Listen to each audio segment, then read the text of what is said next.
Hey guys, welcome back to Kerbal Space Program, and the Kerbal alarm clock just notified me when I logged in, basically, that our maneuver node for our satellite around Moon is about to hit. So I thought, okay, I'll just go to this ship and let it do its maneuver that it wants to do. So there it is. So I'm gonna just rotate this. Oh, we don't have a signal to it. Look at that. No signal because we are behind the planet, but we're about to have a signal. Just come around here a little bit more. There's our signal. Okay, so we have a satellite. It has an orbit around Moon. We're probably going to kind of make some minor tweaks to this later on, but for now, this is fine. So let's go ahead and turn this to where it's facing the sun like we like. That's good enough. So we'll have the flight computer kill that rotation, and we will launch our life support satellite now. I'm just gonna leave these things out. It looks a little cool, you know? Just gonna leave it out, whatever. Satellite has adequate sun coverage, so we're good there. Let's go head back to the Space Center. Okay, here we are on the launch pad here with our life support satellite. Interesting concept. I think it may come in handy later. I don't know. We'll see. SAS on, up we go. And if it doesn't come in handy later, then, you know, whatever. We wasted a few $100,000 on an idea. Nah, we didn't waste that much. I mean, it's still gonna serve a purpose. The satellite's primary purpose is still gonna happen. It just happens to be equipped with something in case we need it, so that's all it is. I don't remember how much those life support canisters cost. I put 4 of them on there, so I'll have to look at the cost later, but I can't imagine it's more than a few $1,000s each, so the total cost of this launch is like $34,000, so not that expensive to launch. In fact, we've had other launches with the big satellite dish that's pointed at Duna, costs more than our life support stuff does, so it's not the most expensive launch we've ever had, at least, so there's that. Okay, we're getting ready to fire the middle engine. Going up pretty high for our turn. Yeah, these engines are rocking. Look at that. Not very efficient, but not a very efficient launch trajectory, if you will, but whatever. Oh no, going too far. Going too far. Oh, crap. Let's kill it. The atmosphere is going to be thin enough, I think, to where we can probably game this a little bit.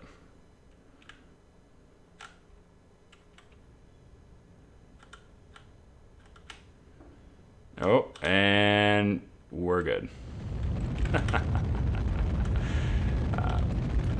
I mean, I feel like part of me feels like we should just redo this launch just for the sake of realism, but I'm not going to do it. We're going to get this satellite up there. There's so many like little quirks and things that happen in Kerbal Space Program that are very much like that, so we're going to need to just kind of accept that the Kerbals don't live on Earth, so some of the rules that may apply to us may not apply to them. We'll go with that. That seems fair, right? On a more mission-oriented note, our orbital path, if you will, our actual path of attack, if you will, I don't know what you want to call it, our trajectory is much better now than it was before. We're actually headed more laterally like we're supposed to be, which is pretty good. Unfortunately, we're going to be doing a lot of our lateralness in the atmosphere. So let's go ahead. Why is this? Okay, that's weird. Our staging is a little messed up, but all right, no problem. We didn't need that fairing anymore anyway. Where did my... Uh-oh. Did I remove that? No, there it is. That would have been a bad thing. That would have been a bad thing. Removing that antenna from the build would have been a bad thing. Okay, well, we are on our way into orbit now. Loads of fuel. Loads of Delta V. Plenty of time to get to the Moon.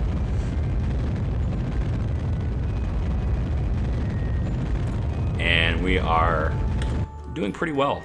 on our path here. We're going fairly equatorial, whatever you want to call it. And our apoapsis is moving further away from us, so we don't have to worry about that. I'm actually going to stop the burn so that we can float towards our apoapsis a little bit more. Making the burn at the apoapsis is the most efficient, so that's what I want to do. I want to be a little bit more efficient here.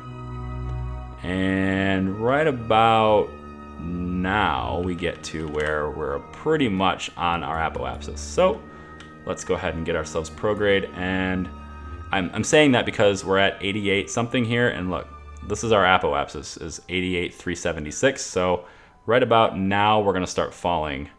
Pretty much right about now we'll start falling down to the surface. So now we'll burn right at the top of our orbit. The highest point will burn now. Start falling back to the surface, but that's okay. We'll use some of the planet's gravity to push us around. We'll actually point a little bit closer, point a little bit towards the planet in our burn. We want to help get the planet's help with making this burn. And here we go. And we're looking at our periapsis now, and it is in 70, so we're good. Okay, so our apoapsis is now really, really high, and that's okay. It's high in the direction we want it to be high in, so that's good. So let's go ahead and make a burn right at the periapsis now, and we're just going to make this prograde really far. Not that far. Back. Oh, we have an encounter. Oh, all right, so we had an encounter for a while. It wasn't a very good encounter. It's a little far away here, 1.4 million meters away. Not that good. But if I move it this way, make our burn happen a little later, we'll probably get ourselves pretty close, 142. Pretty close. All right, so now we'll just go a little bit less, burn a little slower, and move it to the position, move the node. Whoop, back the other way. You know what? That's pretty good. We'll take that burn. Point to the node and execute it. Flight computer will execute in 1 minute, 24 seconds. How much delta V is this? This is 691. This stage only has 459, so we're gonna have to burn this manually because I don't want to waste the fuel that's in this, but I also need more than it's in it. So we're gonna burn it manually. We'll keep it pointed towards the node. No, I think I'm gonna take complete control of this. I don't want it to be rocking and shaking all over the place. Okay, so how this works, in case just as a refresher, I have better burn time installed, so it's going to give me a little bit of help here, but you want to burn when you are halfway between the nodes. So the node is up there. We want half of our burn to be before the node and half of our burn to be after it. The estimated burn time for this vessel and for this everything is 23 seconds. So at about 12 seconds, I'm going to fire the engine at full blast. And that way half of it will end up being before and half of it will end up being after. That's how it works. So I'll just zoom ahead just a little bit of time acceleration here. And to help me with that timing, we also have these little dots that come in too, which kind of be like when the dots go away, you can burn. So better burn time. Pretty cool app. I don't need the dots. This information here is shared with you anyway, even without better burn time installed, but it's nice to have. Off we go. So we're using this little engine now, and the little engine doesn't have a whole lot of thrust.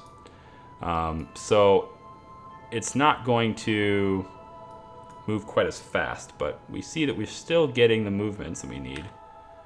And actually, the node disappeared on me, so let's take a look and we'll see what we got. 140 meters. 140,000 meters, 140 kilometers. That is our new periapsis. All right, off we go, sending it on its way. And I think I'm going to put a entry into the alarm clock. let's add a new alarm. We're gonna add an alarm for sphere of influence change, I think. Which one is that? Yeah, sphere of influence change, that's what I want. For, Moon LS Sat 2, it's gonna happen in 3 hours and 6 minutes. So the alarm will happen 1 minute before it happens. Let's have the alarm happen 2 minutes before it happens. Okay, there's our alarm. Let's go back to the Space Center and launch another. Okay, so we're back in the VAB here, and I'm going to change the name of this to Sat-3. And I've decided I'm actually going to keep the life support on this satellite as well, because there's really no reason to take it off. The satellite is going to perform its function just as it's supposed to. It does exactly what it's supposed to do. There's no downside to just leaving it in there. So we're going to launch another copy. This is going to be LS Sat-3. And we'll just go ahead and launch it this way. But the staging was a little weird last time, so let's get the staging right. This fires, then we decouple these, then this gets released. I'm thinking that this engine firing should be before that, so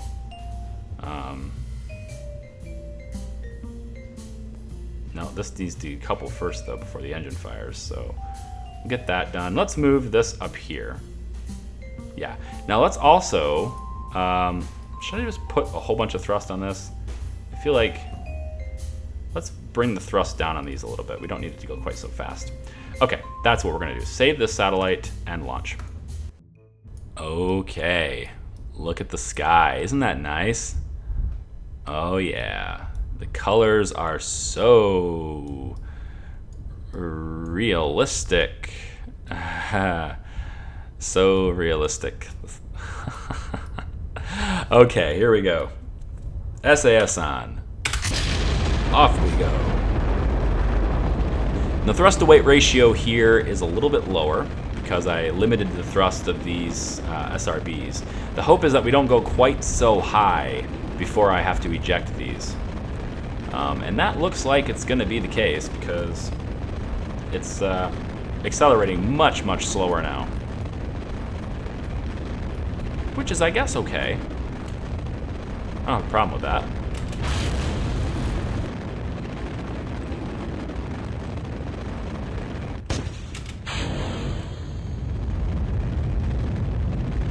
Okay, let's get her tilted a little bit. I don't want to go too fast, but we're going to tilt it just a little bit.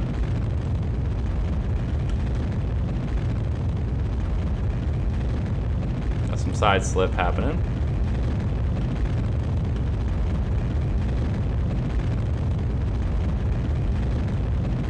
Get her turned. That's much better. That's a much better launch, I think.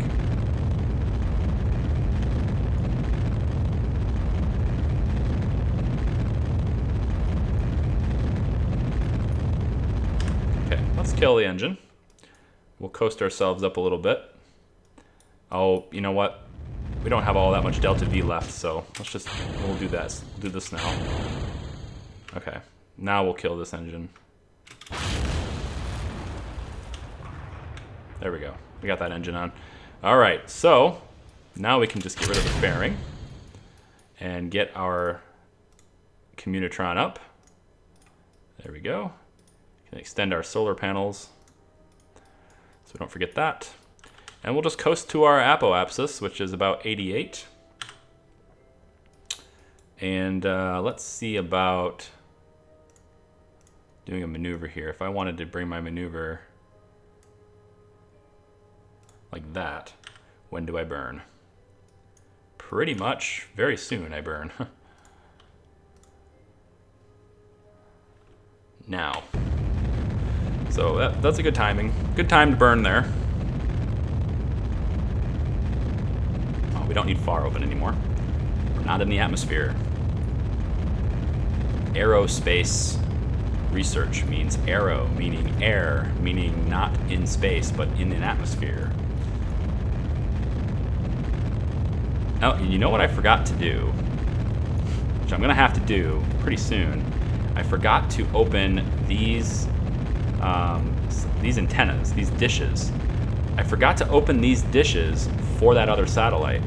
So I need to go do that before the end of this mission, before the end of the video anyway, so I don't forget, because if it gets outside of the range of this little antenna, then I lose connection to it. Now the good news is I already have a satellite orbiting the moon, so eventually it will get a signal, but it likely won't be able to get a signal, or I may not have a signal when I need to put my commands in to execute the burn. That's really kind of the big thing, so we will have to look and see about that. Okay. Orbit is changing.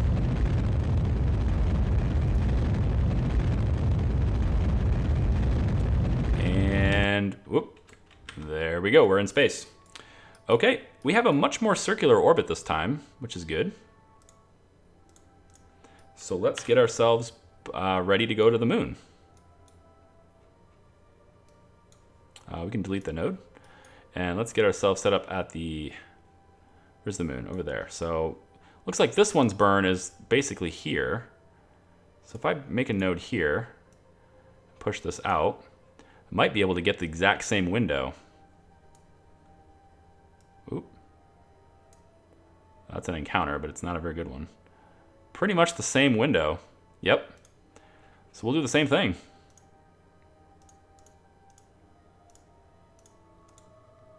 So in 2 minutes and 18 seconds, same exact burn. Pretty much. It's 879 millimeters per second, which again, we don't have enough to do with this stage. We don't have enough fuel left in this stage to do that. So we'll still have to do it manually, and I'm going to lose a little more fuel this time too. I think that's because of I limited the thrust of those SRBs, and I think that just means it cost us more fuel to get here and do what we did. So that was actually not as efficient. I shouldn't have done that. Good to know. Launch profile will be satellite 2 then instead of 3. All right, so we're going to get to our node here. Again, a 28-second burn. So we want to get to about 14 seconds and then fire it at 14.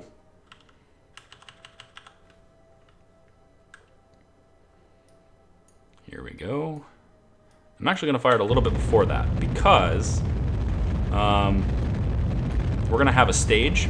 We're going to stage, and then we're going to have an engine that's weaker, and it actually won't accelerate us quite as quickly. So I'm going to put more of the burn beforehand than on the after part. There we go, stage and fire. Okay, yep, there we go. So, bye-bye space junk. See you another time. Now let's get these set up already. So we're gonna target this. This will target Kerbin. All these windows on top of each other. Okay, I'll probably have to adjust that a little bit, but it's all right. So my burn is over with. Let's get this one set up too. No target. Let's have this one point to min-miss. Yeah, we'll activate it, why not? And then we're gonna have this one point to active vessel. Cool. Okay, let's check out the orbit. And we have a tooth. Yeah, that's not bad. That encounter will work. It's a little bit wider than the other one, but it's fine. That one will work. So let's go to this craft. I need to jump to this ship and do this. And once this alarm goes off and we get this orbit, then I'll pay attention to this one, because these two are really not that far behind each other. So once this one enters and I get that one settled, it'll probably be time for this one to do its thing too. So let's jump to this ship. Okay, here we are. We still have a connection, thankfully. So let's go ahead and grab this satellite, and we're gonna say Kerbin is the target and activate it. Cool, now we won't lose connection to it no matter what, which is fine. Then this one here, we're gonna just do all the rest of these targets too, might as well. This one will go to mid-miss, and then this one here will go to active vessel. we go. Okay. So this alarm will go off in 2 hours and 54 minutes. And then we will have these satellites, all 3 of our satellites that we need for our network around the moon will then be around the moon. And then we'll just have to position them. We'll have to get them positioned properly in this triangle format, or in this triangle formation, just like we did for Kerbin. It'll be easier here, though, because they are a little bit further away from the moon, but they're still well in range. So I can actually get them to be like communicating with each other fairly easily here. They're not going to be so tight or blocked by atmosphere or anything like that. So, or well, blocked by the horizon because they're further out from where they need to be. Okay. Well, that's it, guys. Shorter episode today because I got a lot of work to do. So thanks for watching. Bye.